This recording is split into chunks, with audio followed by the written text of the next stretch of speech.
Hello everyone, hope you guys are all enjoying your vacation.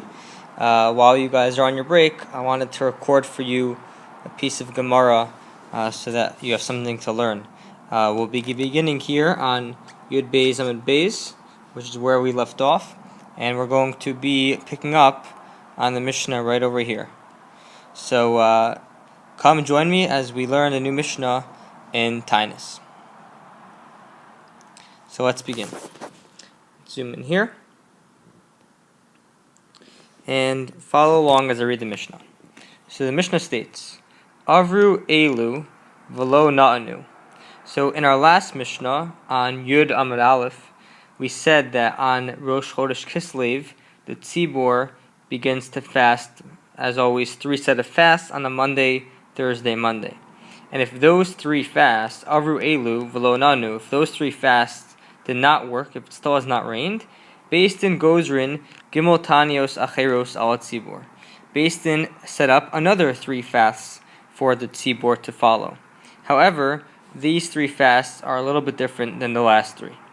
Ochlin v'shosin mebod yom. They may only eat and drink on the day before the fast until it gets dark. Once it turns dark, they can no longer eat. This is unlike the other fasts that we mentioned that they can eat the whole night until the morning. Vasurim b'melacha, and they cannot do melacha. Uverachitza, they cannot wash themselves. Uvesicha, and they cannot anoint themselves with oil. Uveneila sandal, and they cannot wear leather shoes. Uvetash mishamita, and with marital relations.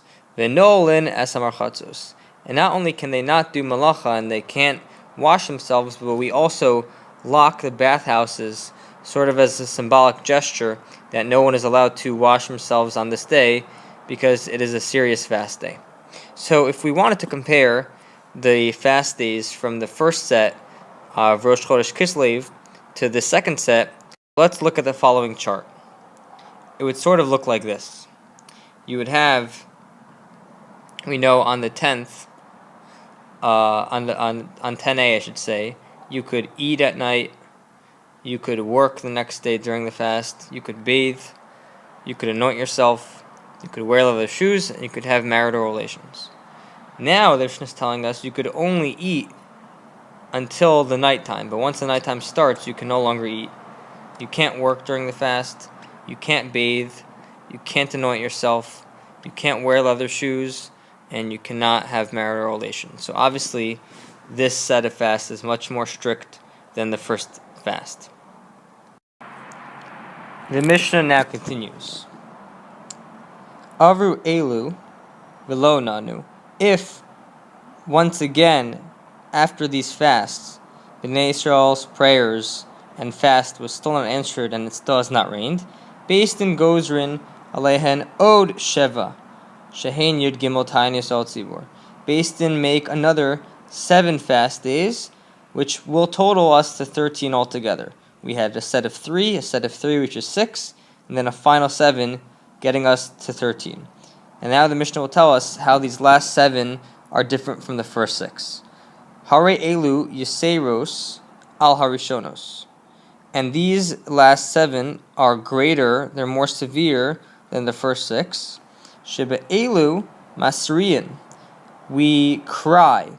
The Gemara is going to discuss if Masriyan here means shofar or it means tefillah.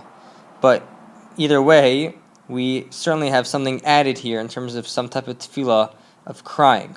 Venolin esa chaniyos, and they lock up all the stores. You can't do any work at all the stores are closed down. Bisheni matin im chashecha. On Monday, we know that Monday is one of the days that they fast. So on Monday, they open up the store just a little bit before it gets dark to give people time to buy food before the fast ends. V'chamishi mutarin b'nei kavod Shabbos. And on Thursday, the fast is open the entire day. The store is open the entire day because of kavod Shabbos. Because of kavod Shabbos, they give people more time to buy food in honor of Shabbos. So basically, what the Mishnah is telling us here is that there are a total of 13 fast days. And as the fast days go on, there are more restrictions.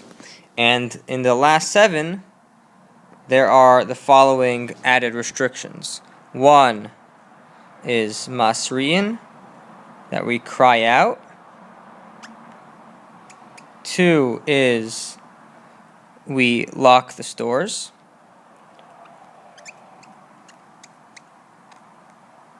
And within locking the stores, the Mishnah told us that depending on what day of the week it is, the store will open up earlier or later. So on a Monday, the store won't open up until close to dark, so that people have some time to buy food as the fast is ending. But on a Thursday, the store actually does stay open all day, but only because of Kavod Shabbos. So now let's complete the Mishnah. So Avru Elu Velo Na'anu. If once again these last 7 fasts were conducted and still to no avail, no rain, Mima'atin b'maso matan, the people are instructed to decrease in their involvement in business. They should not do so much business anymore.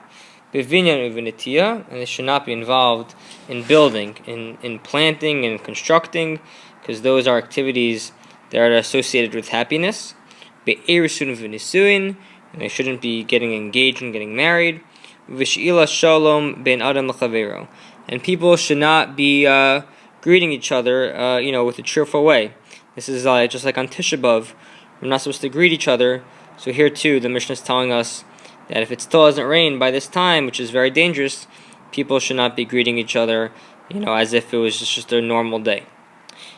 And what is this all like? So the Mishnah tells us, Kivnei Adam Hanazufin Lamakum, because we're like people who have been reprimanded and criticized by HaKadosh Baruch Hu.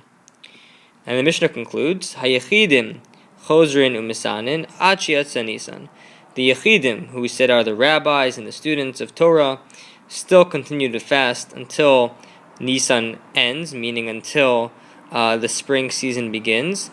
Yatsa Nisan v'yardu geshamim, and if once Nisan is over, meaning once the rainy season is over and it rains, siman klala. Obviously, that's a siman klala that it's raining after that time that we needed it to rain. Shene'amar halo katzir chitim hayom, from the pasuk that tells us that at the time of the harvest, which is the springtime, it's a klala if it rains. So the end of the Mishnah is teaching us that if it doesn't rain after the 13 fasts, we have to stop working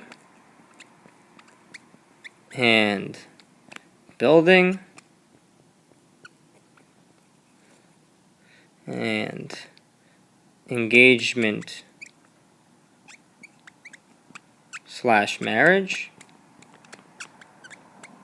and 4, greeting each other.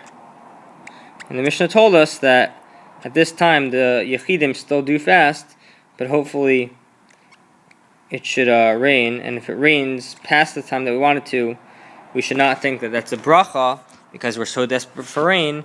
But if it rains, once it's no longer the rainy season, it's a klala no matter what. This concludes the Mishnah. In the next video, we'll begin the Gemara.